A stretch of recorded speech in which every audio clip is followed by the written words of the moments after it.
এদিকে নীলফামারীতে তিস্তা সেচ প্রকল্পের দিনাজপুর প্রধান খালের বাম তীর বাঁধ ভেঙে প্লাবিত হয়েছে বিস্তীর্ণ এলাকা। এতে প্রায় শতাধিক একর আলু, সরিষা, ভুট্টা, গম, তামাক ও বোরো বীজতলা পানিতে তলিয়ে গেছে। ক্ষতিগ্রস্ত কৃষকদের অভিযোগ, বাঁধ ভাঙার খবর দেওয়া হলেও ভাঙন রোধে দ্রুত কোনো ব্যবস্থা নেয়নি পানি উন্নয়ন বোর্ড কর্তৃপক্ষ। বিজয় চক্রবর্তী কাজলের তথ্য ও ছবিতে বিস্তারিত। পানিতে তলিয়ে গেছে আলু, সরিষা, গম সহ বোরো বীজতলা।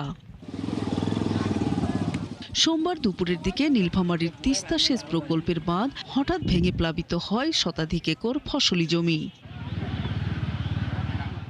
কৃষকদের অভিযোগ, বাঁধ ভাঙার খবর দেয়া হলেও ভাঙন রোধে দ্রুত কোনো ব্যবস্থা নেয়নি পানি উন্নয়ন বোর্ড কর্তৃপক্ষ। হঠাৎ করে দেখি গর্ত থেকে পানি বের হচ্ছে। একটা গর্ত প্রথমে দেখছি, দেখার পরে দেখতেছি আমরা চেষ্টা করতেছি, হচ্ছে না। তখন আমরা পানি উন্নয়ন বোর্ডের যে দায়িত্বে যারা আছে তাদের নাম্বার আমরা কালেকশন করে সাথে সাথে ফোন দেই। এই সময় আমাদের পানির কোনো প্রয়োজন নাই।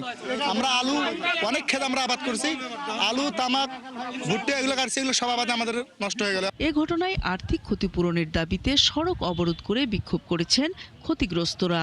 মাছি ঘর ধ্যান করি আনেছে, মাটি কাটি আনেছে, কিয়া নাকে এক পোক উৎসু আনবো চাষ করে ভাত খাওয়া তিনটা দাদু বাবা। তার ছুটছুট করে পানি বেড়ে যায়, সামনে বেলা কাকুতি মোবাইল করছে উমার লোক, তাই বলে ব্যাপারী কইছি বলে যাইছি ভাঙ্গিয়েও বলে তার কোনো পাত্তা নাই। আলু 3 বিঘা আবাদ করছি বিছুনের জন্য, এগুলোর ক্ষতিপূরণ কে দিবে বলেন আপনারা? তবে ভাঙনের পর বাঁধ পরিদর্শন করেছেন পানি উন্নয়ন বোর্ডের কর্মকর্তারা।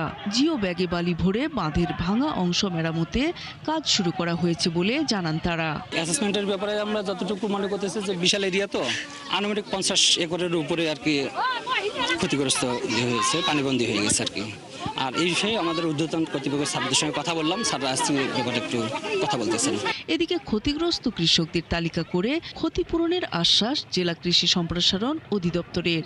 কৃষি বিভাগের পক্ষ থেকে সার্বক্ষণিক খোঁজ খবর রাখছি, যেসব কৃষকরা ক্ষতিগ্রস্ত হয়েছে আমরা চেষ্টা করছি তাদের সকলের তালিকা তৈরি করে আমরা আসলে কতটুকু ক্ষয়ক্ষতি হয়েছে সেটা আমরা পরবর্তীতে জানাতে পারব। সেচ ক্যানেলে পানির চাপ বেশি থাকায় এবং বাঁধে ইঁদুরের গর্ত থাকায় প্রায় 20 মিটার অংশ ভেঙে গেছে বলে দাবি পাউবো কর্তৃপক্ষের। নূর তাজমিন নীর, ৭১। দর্শক, এই বিষয়ে আমরা বিস্তারিত জানবো। আমাদের সাথে আমাদের সহকর্মী বিজয় চক্রবর্তী কাজল যুক্ত হচ্ছেন। বিজয় চক্রবর্তী, তিস্তার সেচ প্রকল্পের বাঁধ ভেঙে যে পরিমাণ আমরা দেখলাম, শত শত একর ফসলি জমি আসলে ক্ষতিগ্রস্ত হয়েছে। সেই ক্ষেত্রে আপাতত জিও ব্যাগ দিয়ে সাময়িকভাবে সেটার একটি ব্যবস্থাপনা করা হচ্ছে, কিন্তু দীর্ঘমেয়াদে কী ধরনের সমাধান আসলে করতে যাচ্ছে কর্তৃপক্ষ?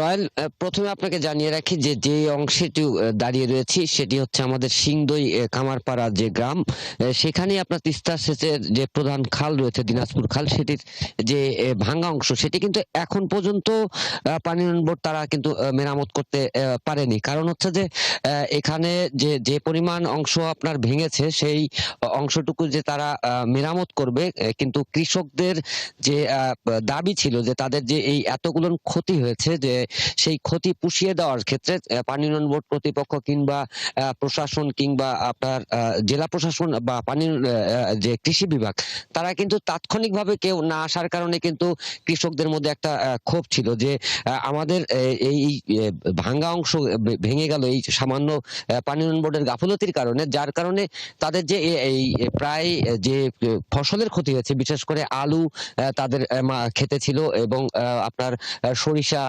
ভুট্টা এবং আপনার যে বলা চলে গম সহ তামাক এবং বড় বীজতলা, সব কিছুই তাদের কিন্তু একেবারে ক্ষতিগ্রস্ত হয়েছে। বিশেষ করে যতটুকু আমরা গতকালকে পর্যন্ত কৃষি বিভাগের সাথে কথা বলেছি, কৃষি বিভাগ যেটি জানিয়েছে প্রায় 56 হেক্টর জমি মোটামুটি এখানে ছিল, যে ক্ষেত ফসলি ক্ষেত, তার মধ্যে 40